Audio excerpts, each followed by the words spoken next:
اور کیا کہا، اور ایک حکم یہ دیا گیا، وَادْخُلُوا الْبَابَ سُجَّدًا وَقُولُوا حِطَّةٌ نَغْفِرْ لَكُمْ مِنْ خَطَايَاكُمْ، اور اس دروازے میں سجدہ کرتے ہوئے داخل ہو، اور دروازہ میں سجدہ کرتے داخل ہو۔ یہ ایک بڑا ہی بہت اہم مسئلہ یہاں پر اس آیت سے ثابت ہوا ہے۔ سجدہ کرتے ہوئے داخل ہونے سے مراد یہ ہے کہ رکوع کی راہ، مفسر نے فرمایا رکوع کی حالت میں جھکتے ہوئے دروازے سے نکلے۔ وہ دروازہ کون سا تھا، اس دروازے کے بارے میں کئی اقوال ہیں، پھر وہی بیت المقدس کا دروازہ تھا کہ نہیں تھا، پھر وہ تو اس ڈیٹیل میں نہیں جائیں گے، بس یہ کہ اس شہر کا ایک متبرک دروازہ تھا، اور وہاں پر انبیاء کرام علیہم السلام کے مزارات تھے۔ اس شہر میں ایک برکت والا شہر تھا، وہ مقرب شہر تھا اللہ تعالی کی نگاہ میں، اللہ تعالی کی بارگاہ میں، اور اس کا مقام تھا اس شہر کا، تو اس لیے حکم تھا کہ اس شہر کے دروازے میں سجدہ کرتے ہوئے، دروازے کی تعظیم کرتے ہوئے داخل ہو۔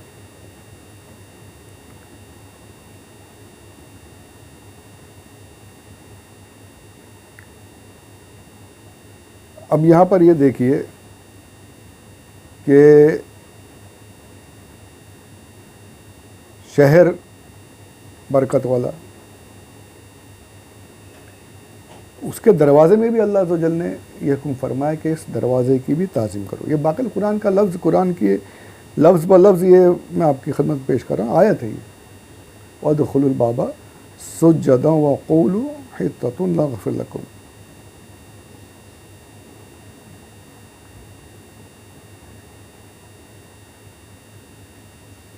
تو یہاں پتہ چلا کہ جو شہر برکت والا ہوتا ہے، جو شہر مقدس ہوتا ہے، اس کی چیزوں کی بھی عزت کرنا، عظمت کرنا، تعظیم کرنا، یہ قرآن پاک سے ثابت ہے۔ آج اگر کوئی اجمیر شریف جا کر اجمیر شریف کی جو متبرک مقامات ہیں ان کی اگر تعظیم کرتا ہے، وہ اس آیت سے ثابت ہے۔ کوئی اپنے پیر صاحب کے سامنے ادب سے کھڑا ہوتا ہے، ان کی چیزوں کی تعظیم کرتا ہے، ان سے نسبت رکھنے والی چیزوں کی عزت کرتا ہے، صحیح پیرا، جو بھنگیڑی چرسی ان کی بات نہیں کر رہا ہوں میں، جو شریعت کے پابند پیر ہیں، ان کی اگر ان کی مناسبت والی چیزوں کی تعظیم کرتا ہے، وہ بھی اس آیت سے ثابت ہے۔ دروازے کی تعظیم کرنے کا کیوں کہ دروازے کو نسبت تھی انبیاء کرام علیہ السلام کے مزار سے۔ آج ہمارے پاس انبیاء کرام علیہ السلام اب کوئی آنے والے نہیں نبی، تو ہم اولیاء کرام کی نسبت رکھنے والی چیزوں کی تعظیم کرتے ہیں، علماء کی نسبت رکھنے والی چیزوں کی تعظیم کرتے ہیں۔ تو اس میں قرآن سے ثابت ہے یہ باتیں، اس کو بدعات ہے، شرک، اب خبیث ایسے پڑے ہوئے ہیں، اللہ اکبر کبیرہ۔ اب میں یہ بات آ گئی تو میں عرض کر دوں، ہم اپنے بہت سے لوگوں نے، ہمارے بچپن سے ہم نے سیکھا، ہم بھی سکھاتے ہیں کہ کسی مزار پر جاتے ہیں تو وہاں سلام کرنے کے بعد جب لوٹتے ہیں تو پیٹھ نہیں کرتے، ایسے الٹے قدم لوٹتے ہیں۔ یہ ان غیر مقلدوں کو، دیوبندیوں کو، یہ کیا پیٹ دے کر چلتے ہیں، یہ کیا ہے، یہ کہاں سے ثابت ہے، یہ کہاں سے ثابت ہے؟ اس پر یہ بولتے ہیں ان کے اعتراض کو سمجھنے والا چاہیے، اس کا منہ توڑ جواب، یعنی گمراہ کرنے کی ایسی بے تکی باتیں کرتے ہیں لوگوں کو بہکانے کی، جس کی کوئی حد نہیں۔ بولے تم ولی کے مزار کو پیٹھ نہیں دکھانا، اس کی طرف سے منہ کی طرف سے آنا، پیٹ کر کے نہیں نکلنا، اور مسجد سے نکلتے ہو تو برابر پیٹ کر کے نکلتے ہو، اللہ کو پیٹ دکھاتے ہو۔ ہاں، بولے ولی کے مزار کو پیٹ نہیں کرتے ہو، لیکن جب مسجد سے نکلتے ہو تو پیٹ کر کے نکلتے ہو، تو اللہ کو پیٹ دکھانا جائز ہے، ولی کو تم نے اللہ سے بڑا بنا دیا، اور جو نہیں جانتا بیچارہ گیا، ارے ہاں یار یہ تو صحیح بول رہا ہے، یہ کچھ صحیح نہیں بول رہا ہے۔ ان جاہلوں سے پوچھو کہ پीठ दिखाने के लिए मुंह होगा, जिस तरफ चेहरा होगा उस तरफ हम पीठ नहीं करें. हमको पता है वली का मज़ार यहाँ है और यहाँ पर इनका चेहरा है, हम उसकी चेहरे की तरफ अगर ऐसे जाएंगे पीठ हो जाएगी, तो हम उन चेहरे की तरफ से सीधे में निकलते हैं. अदब के हिसाब से अगर कोई नहीं निकले तो कुछ गलत नहीं कर रहा. हम अदब करते हैं पीठ करके, नहीं आते सीधे उल्टे कदमों निकलते हैं कि वली के चेहरे की तरफ हमारी पीठ ना हो, एक अदब करते हैं.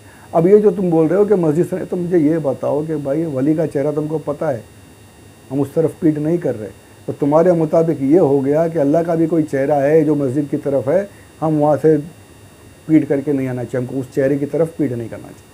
माअज़ल्लाह रब्बिल आलमीन. कहीं अल्लाह का कहीं चेहरा है क्या?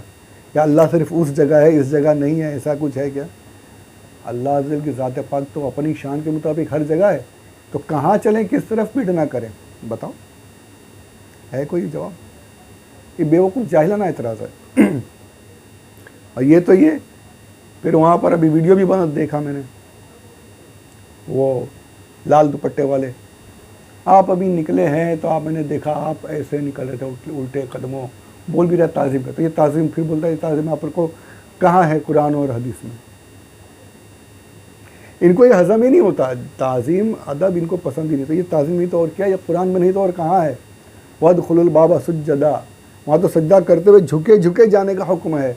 हम तो सिर्फ पीठ करके रिटर्न हो, मतलब उल्टे कदमों रिटर्न हो रहे हैं. सरकार सल्लल्लाहु अलैहि वसल्लम के मज़ार पाक की ताज़ीम, काश वहाँ जाना नसीब हो जाए, और ऐसा नसीब हो कि इन जाहिलों के एतराज़ को भी अल्लाह दफ़ा करे कि वहाँ जाते ही नज़र पड़ते ही रूह भी निकल जाए. काश ऐसा जाना नसीब हो जाए. आमीन. क्या आना ही ना हो वहाँ से.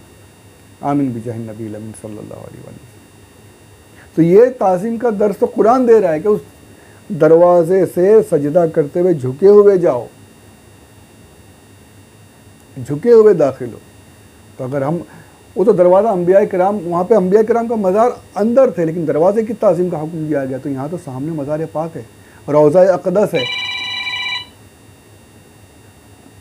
अगर कोई उसकी ताज़ीम कर लेता है, कोई उस रोज़ा पाक की ताज़ीम करते हुए अगर उल्टे कदमों तशरीफ़ पीछे आ जा रहा है, तो ऐन कुरान के मुताबिक अमल कर रहा है. कुरान हुक्म दरवाज़े से सजदा करते हुए जाओ, झुके हुए दाखिल हो. क्यों? कि मज़ार अंबिया किराम अलैहिमुस्सलाम के मज़ारात से, मुक़द्दस जगह से उस दरवाज़े को निस्बत है.